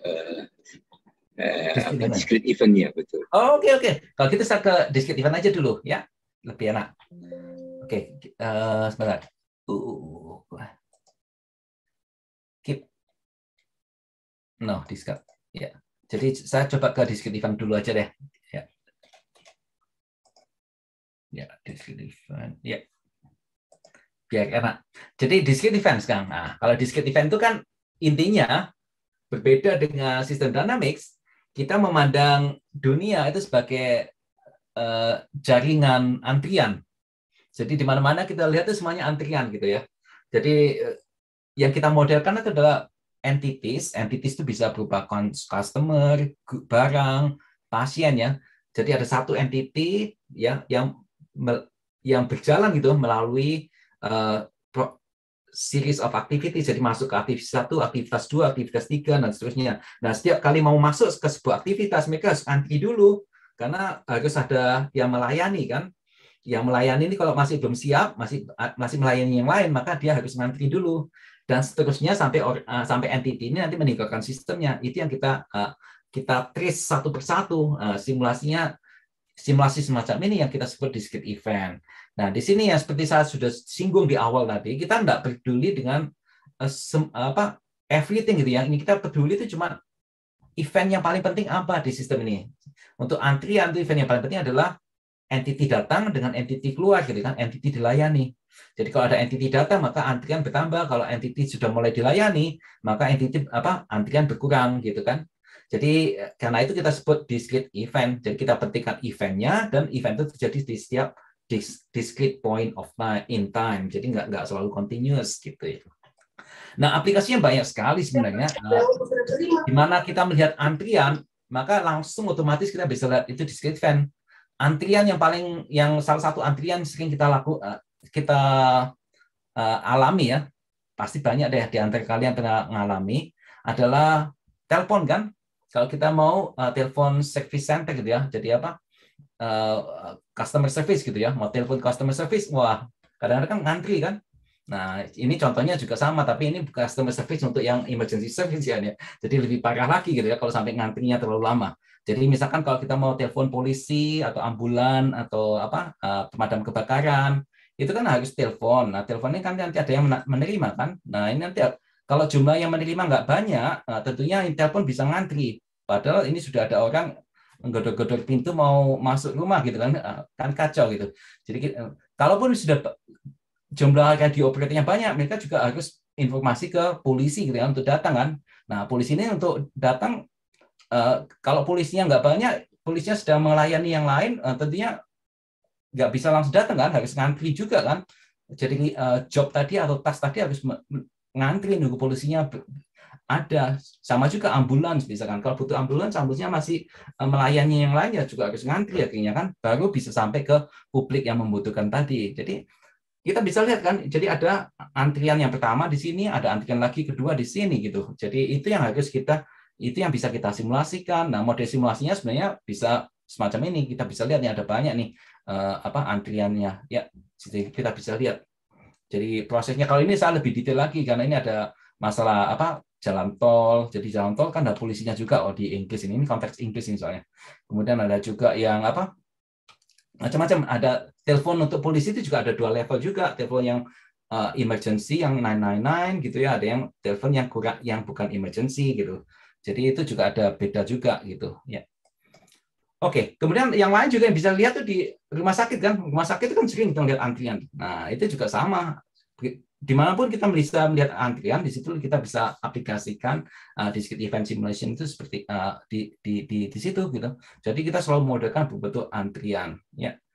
mungkin lebih jelasnya saya langsung aja ke bisa pakai ini apa contoh berikutnya ya. Contoh misalkan saya pakai di sini deh, pakai mana nih? Nah, saya pakai yang AnyLogic di sini ya misalkan ya. Jadi contohnya misalkan, nah ini kita lihat nih ya, kalau ada pasien datang gitu ya, misalkan ya, dia ngantri dulu, nanti bisa aja yang masuk ke bagian emergency, dia masuk ke CT scan langsung, ada juga yang harus ke X-ray dulu, baru ke CT scan, nah seperti itu. Jadi kita menggambarkan, jadi model simulasinya kita menggambarkan semacam ini. Setelah kita gambarkan satu-satu, baru kita nanti jalankan. Jadi misalkan seperti ini kita mau jalankan simulasinya. Kalau kita jalankan misalkannya, semua bisa kelihatan ya di screen-nya ya. Mestinya sekarang running nih, AnyLogic-nya running.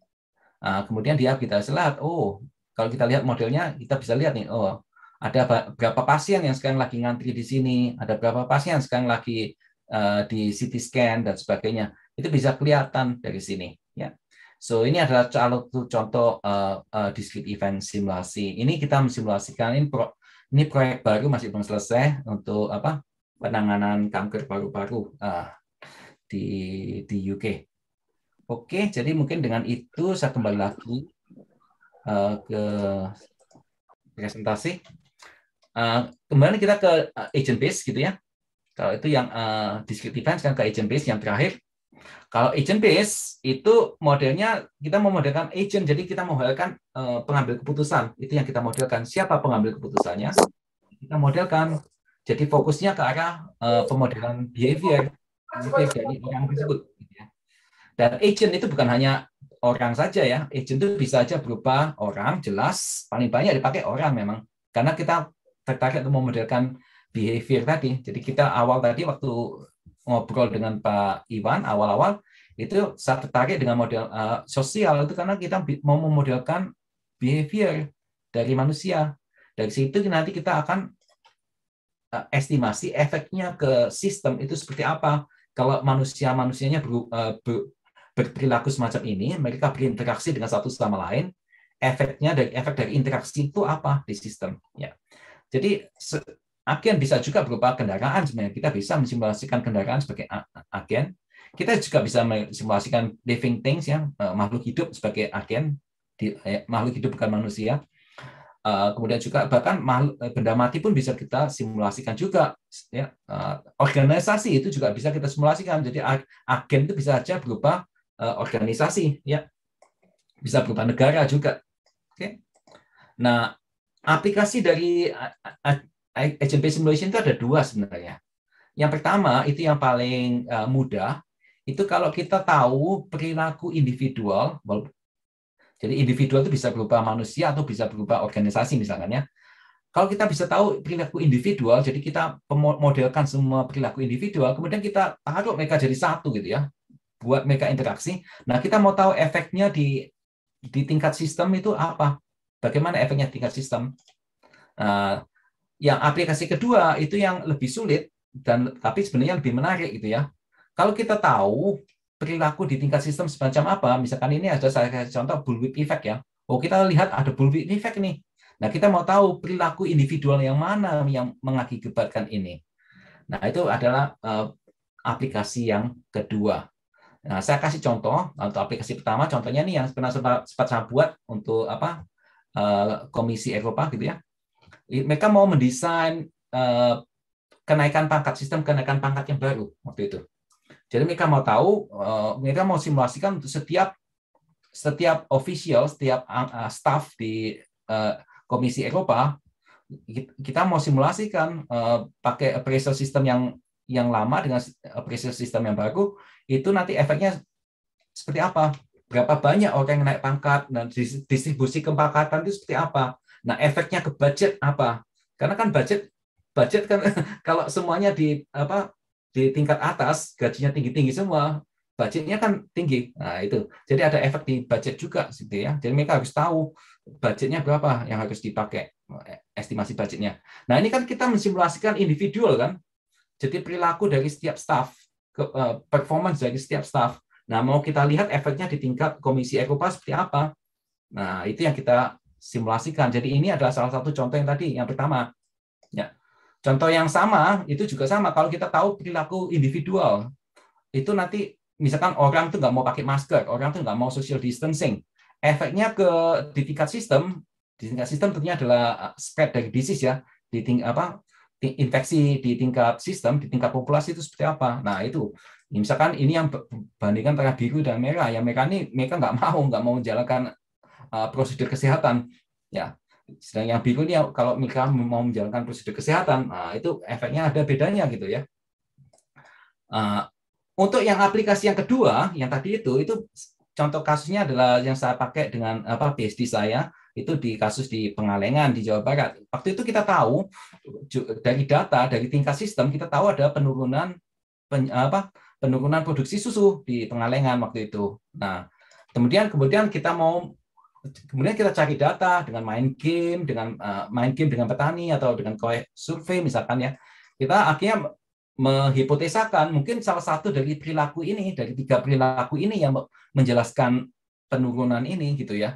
Nah, kemudian kita implementasikan ini di agent based model, kemudian kita run agent base-nya.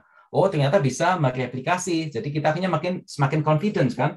Oh, ya betul deh kalau misalkan perilaku ini yang menerangkan, berarti kan kalau mendesain insentif buat petani itu bisa tepat guna kan. Oh, kita benar-benar mentargetkan ke perilaku yang benar. Jadi perilaku ini yang mau kita rubah, misalkan seperti itu. Jadi keuntungannya banyak di sini. Jadi mungkin itu sekarang ada waktu berapa Pak ya? Kalau saya masih ada berapa? Kalau mau dijelaskan waktu 2 menit lagi ya Pak. Mungkin kalau itu saya selesaikan sekarang aja deh. Kita tanya jawab aja langsung. Saya kira kita tanya jawab karena sudah cukup banyak dan rasanya fokus dulu ke Monte Carlo, kemudian sistem dinamis, kemudian discrete event dan agent based ya. Hal ini memang 4 ini memang paling sering dipakai oleh mahasiswa S3 kami, S2 kami dan juga teman-teman dosen baik itu di ITS maupun di BKSTI gitu ya. Waktunya saya berikan untuk 2 penanya ya. Silakan bisa raise hand. Monggo, silakan. Dari S3, kemudian dari S2, Pak Lasman atau Mas Nova, Mbak Nova Riza, silakan yang ingin menggunakan simulasi ya.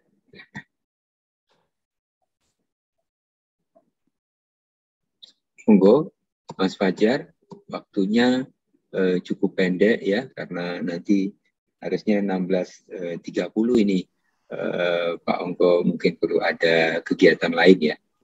Silakan. Tambah Pak, saya sudah meluangkan waktu. Oke.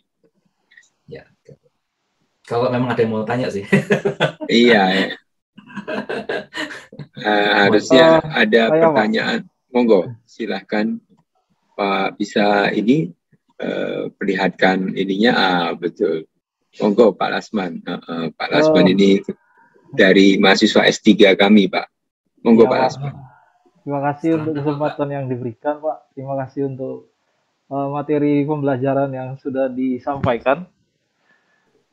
Saya ingin bertanya, kalau misalnya angka-angka itu semua tadi di sistem dinamik sepertinya, Pak, atau agent base ya, itu berarti langsung bisa ini mempengaruhi ini, keran ini mempengaruhi ini, berarti ada batasan-batasan Pak ya, limitasi.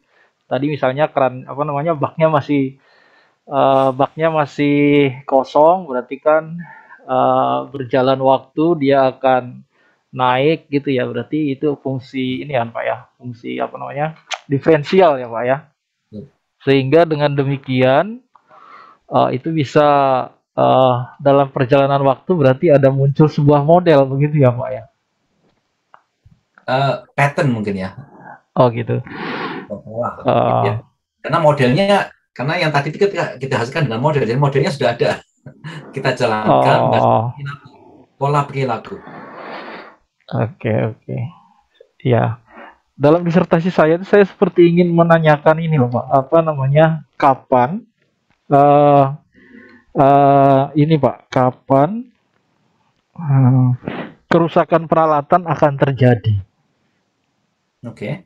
Ya, jadi kalau kita tahu kapan peralatan terjadi kan kita bisa menjadwalkan kira-kira pemeliharaannya kapan gitu Pak. Betul. Ya. Ya kira-kira simulasi seperti apa Pak? Yang Itu contoh klasik dari discrete event simulation sebenarnya. oke, Contoh klasik. Jadi baik. kan kita bisa bayangkan ada mesin gitu ya. Dari mesin pertama dia nanti pindah ke mesin kedua, ada conveyor belt antara dua mesin ini. Kemudian mesin itu mereka kan gagal atau rusak secara berkala kan. Jadi kita ada istilahnya kalau di dunia teknik industri ada MTBF sama MTTR ya, mean time to repair sama mean time between failure. Jadi kalau apa mesinnya reliable berarti MTBF-nya mean time between failure-nya cukup lama rentangnya. Kemudian nanti setelah dia jadi kan itu kan artinya mesin ini gitu dia fail gitu ya, dia butuh di repair gitu. Mereka kan mengantri ke repair person gitu, engineer repair. Jadi ada antrian. Nah, kalau engineer-nya sedikit, maka antriannya banyak. Jadi mesinnya banyak yang rusak, nggak selesai-selesai nih. Nah, ini biasanya di penelitian yang di bidang ini banyak adalah membandingkan bagaimana kalau kita sekarang pakai preventative maintenance kan gitu. Kalau kita pakai preventative maintenance, berarti kan kita bisa apa sebelum kerusakan terjadi itu sudah kita maintain dulu. Nah, persamaannya adalah kalau kita preventive maintenance-nya terlalu sering, biayanya lebih tinggi gitu kan. Jadi kan tinggal harus cari trade off-nya sekarang. Kalau preventative maintenance-nya terlalu jarang, akhirnya kalau pas rusak jadinya lebih mahal kan gitu.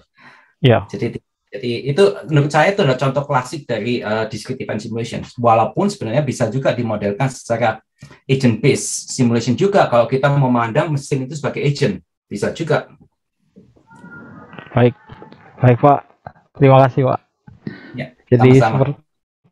sepertinya ya discrete event atau agent based itu ada Pak ya, agent based artinya. Ya baik. Terima kasih Pak. Thank you. Sama-sama. Semoga bisa memberikan solusi Pak untuk metode yang tidak dipilih Pak Lasman. Selanjutnya, ya, Prof. Makasih.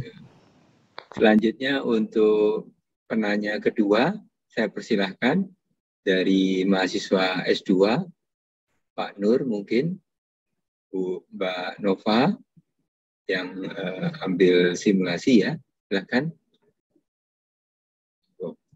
Atau Mas Aufar yang mau pingin life cycle-nya pakai simulasi ya, monggo. Atau Pak Agus, silakan Pak Agus, monggo Pak Agus. Terima kasih Prof. Prof. Onggo, terima kasih atas pembelajarannya, sangat bermanfaat bagi kami meskipun disertasi kami tidak menggunakan itu. Tetapi saya sangat tertarik pada discrete event model simulation tadi. Apakah saat ini itu sudah ada software package itu ya, Prof? Yang siap kita gunakan. Jadi kita cuma nyusun sistemnya, kemudian secara matematik sudah ada package-nya gitu. Terima kasih. Ya, bisa. Banyak sekali yang mudah, software-nya yang mudah sekali sebenarnya. Tapi misalkan aja saya kasih contoh aja deh, saya share aja screen gitu ya. Satu kali lagi share screen. Yang tadi itu saya pakai, sebentar. Saya kan pakai AnyLogic ini. Jadi sebenarnya AnyLogic, iya hal baru Pak kalau AnyLogic ini. Misalkan aja kita buat model gitu ya, kita buat model yang awal gitu ya, dari awal. Nah, jadi ini model baru. Nah, sebenarnya membuatnya juga semudah ini. Misalkan kita mau awalnya ada yang masuk, dari masuk mereka katakan dia mau ada ngantri di kafe gitu ya, ngantri di kasir ini. Kemudian dari situ nanti akan ada yang proses jadi ini delay ya. Ini jadi dia Nah, jadi ngantri di kasir ini. Jadi kita ini, oh ini kasir ini, jadi membayar gitu ya, apa order gitu ya, order di kasir gitu ya, di order di kasir kan, order kan butuh waktu kan. Nah, sebelum itu kan harus ngantri dulu. Kalau kasirnya lagi sibuk, ya harus ngantri juga.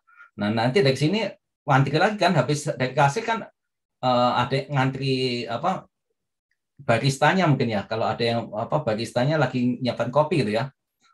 Ini katakan menyiapkan kopi, jadi menyiapkan kopi kan menyiapkan kopi gitu ya, baristanya menyiapkan kopi. Ya tinggal dibuat seperti ini, Pak. Nah, misalkan setelah kopi jadi berikutnya apa? Oh, berikutnya ya langsung aja diminum misalkan ya. Atau apakah harus ngantri lagi? Mungkin ngantri meja, enggak ya. Biasanya enggak ngantri meja ya. Kalau enggak ada mejanya ya udah langsung pulang gitu ya, atau keluar. Jadi mungkin aja dari sini bukan delay ya. Jadi harusnya langsung keluar aja deh. Kita keluarkan dari sistemnya. Jadi misalkan dari sini langsung dia ke sync, jadi langsung keluar. Jadi sebenarnya ya cuma seperti ini. Jadi kan sepertinya cuma menggambar aja kan memang. Nah, nanti di sini kita harus masukkan angka-angkanya gitu. Berapa nih distribusinya. Tapi kalau kita mau pakai yang default ya langsung bisa kita jalankan sebenarnya. Jadi kalau kita simulasikan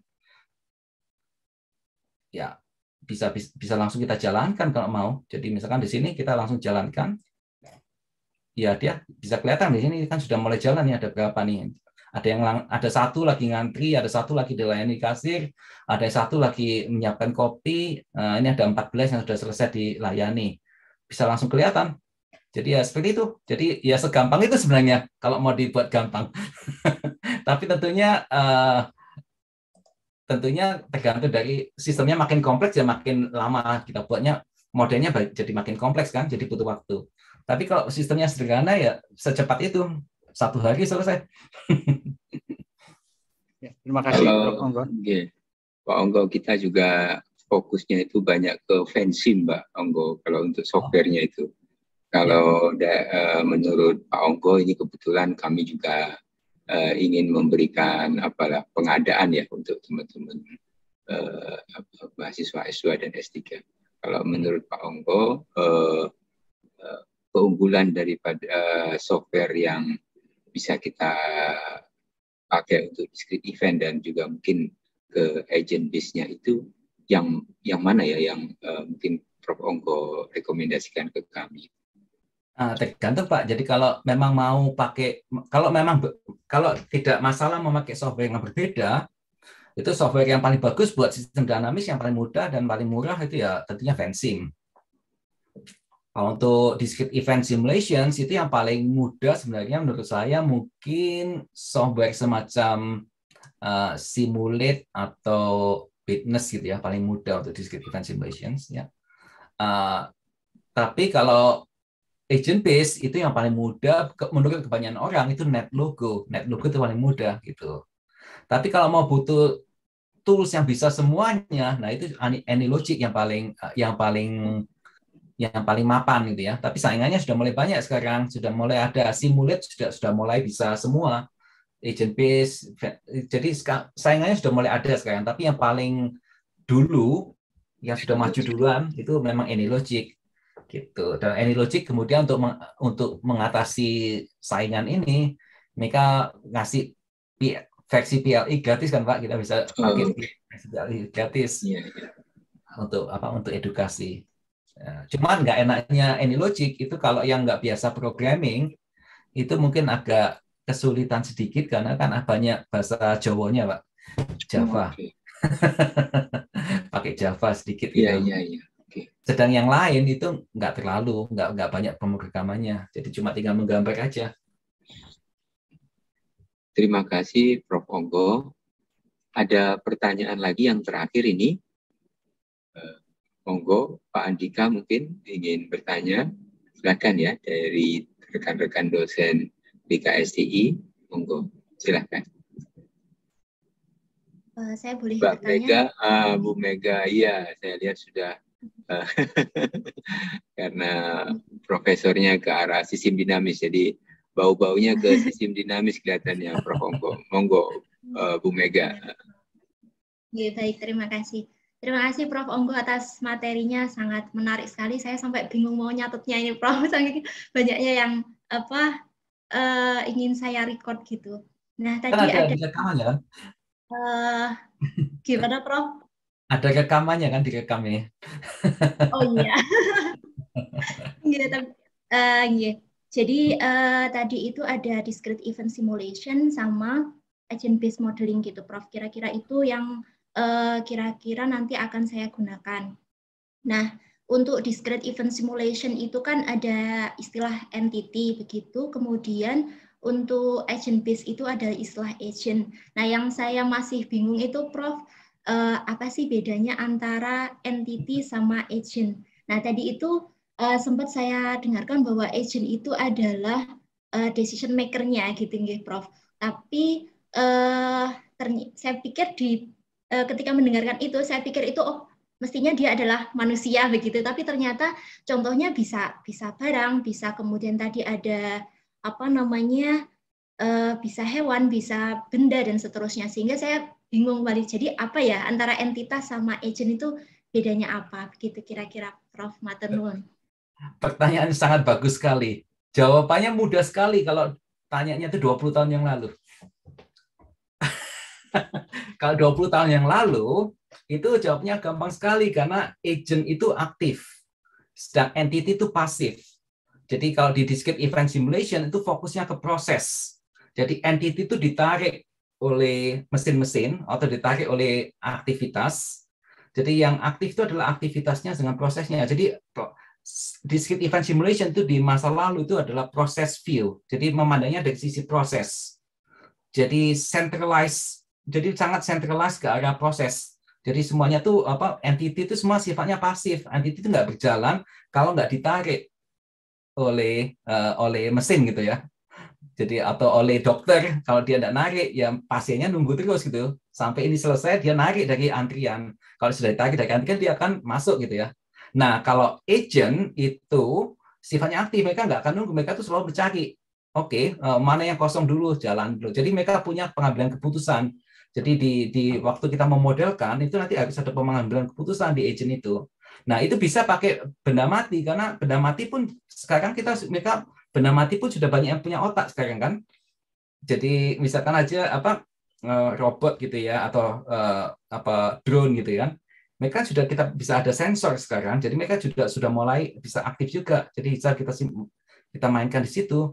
Benda mati, benda hidup yang lainnya. Misalkan kita mau simulasikan pertanian gitu ya di petani sapi itu ya, kita bisa anggap sapinya sebagai agent juga karena sapinya mengambil keputusan kan, misalkan mau makan atau enggak, misalkan mau sakit atau enggak gitu ya misalkan ya, atau dia bakal sakit kemudian meninggal, misalkan sapinya meninggal.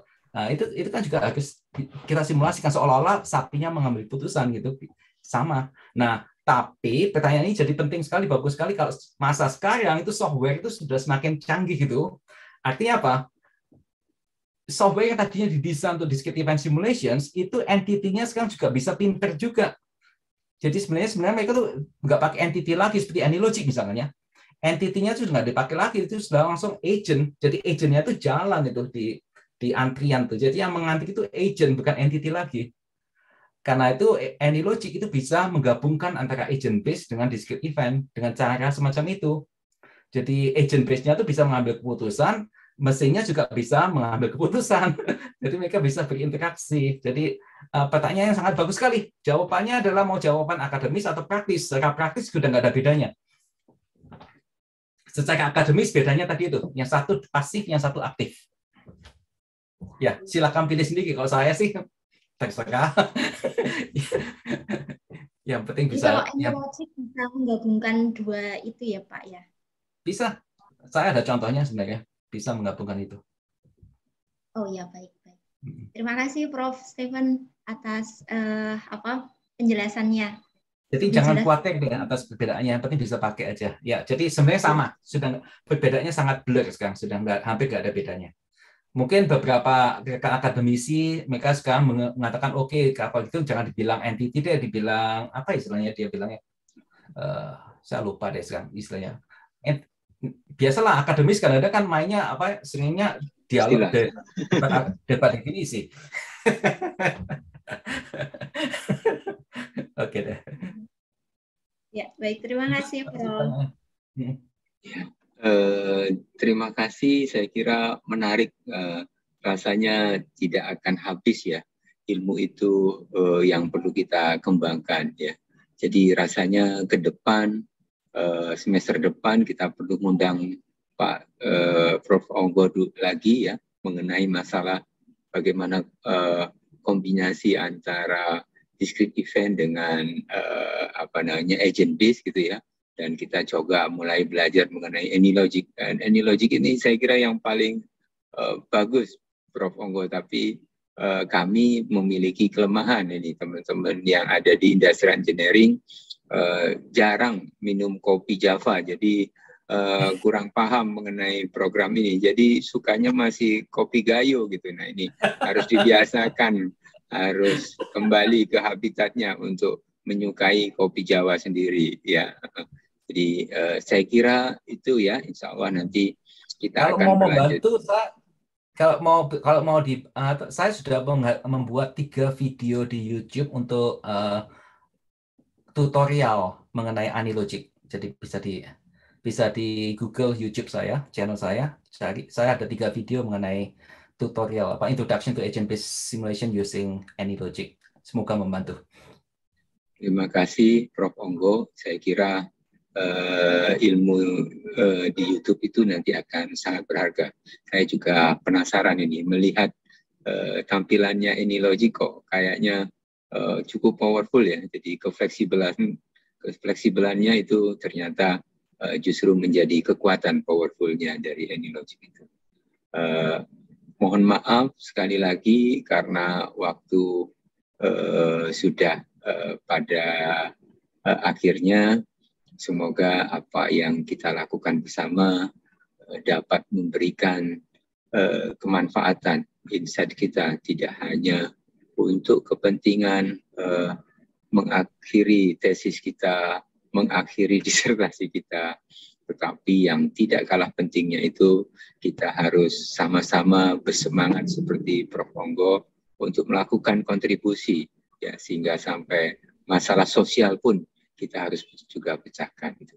Karena di sanalah masalah yang mungkin akan muncul ke depannya, dan juga itu juga demi kebaikan negara maupun juga umat manusia. Saya kira saya akhiri, mohon maaf kalau ada yang salah. Sekali lagi kami dari Departemen Teknik Sistem dan Industri mengucapkan terima kasih kepada Prof. Onggo dengan valuable yang sangat berharga dari waktu ini, dan semoga menjadi rahmah bagi Prof. Onggo ke depannya. Saya akhiri, billahi taufiq wal hidayah. Assalamualaikum warahmatullahi wabarakatuh. Saya kembalikan ke Mbak Heni. Monggo Mbak Heni, sesi foto-fotonya. Ya, monggo. Silakan Mbak Heni. Mas Aufar, saya kembalikan. Monggo. Di ini fotonya ya.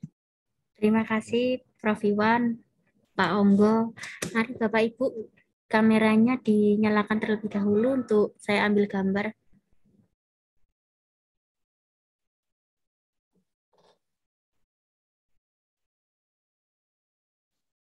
Satu, dua, tiga. Sebentar. Lagi.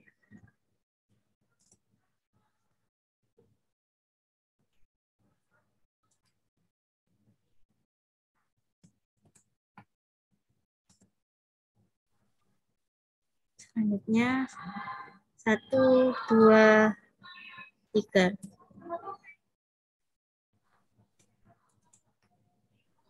Ya, kami izin Prof. Onggo, tadi kita live-kan ke Facebook, beberapa rekan Facebook memberikan ucapan terima kasih pada Prof. Onggo. Ya, sama-sama Pak. Masih ini. Ya. Ya, sama-sama terima kasih. Semoga berguna ya sharingnya. Mungkin lain kali bisa seperti sharing yang hybrid simulation ya, atau simulasi untuk masalah sosial juga bisa juga. Kita bisa coba ya mana yang lebih berguna. Jangan lupa kalau nanti Prof. Onggo mudik ke Surabaya, diajak ke Cahar lah, Bu Mega, Pak Agus ya, Pak Lasman, jadi sambil kongko-kongko ngomong bersama ya. Sudah jangan ke Gebang lah, jangan ke Gebang, karena kalau ke Gebang Prof. Onggo sudah bosan gitu, udah sering kan. Jadi cari ke apa, Cahar ya, Cahar mungkin yang dekat dengan Gebang. Monggo. Iya. Kalau lontong balapnya masih ada Pak ya? Masih Pak, sekarang lontong balap ada di mana-mana Pak, jadi balapan itu. Orang Surabaya sekarang luar biasa Pak, setan aja dimakan katanya, jadi ini memang itu kan makanan utama kita waktu di ITS Pak. Iya. Jadi sekarang apa kuliner itu punya nama yang agak menyeramkan gitu sekarang. Oke deh. Ya. Terima ya, kasih. Pak. Ya, saya akhiri 1, 2, 3.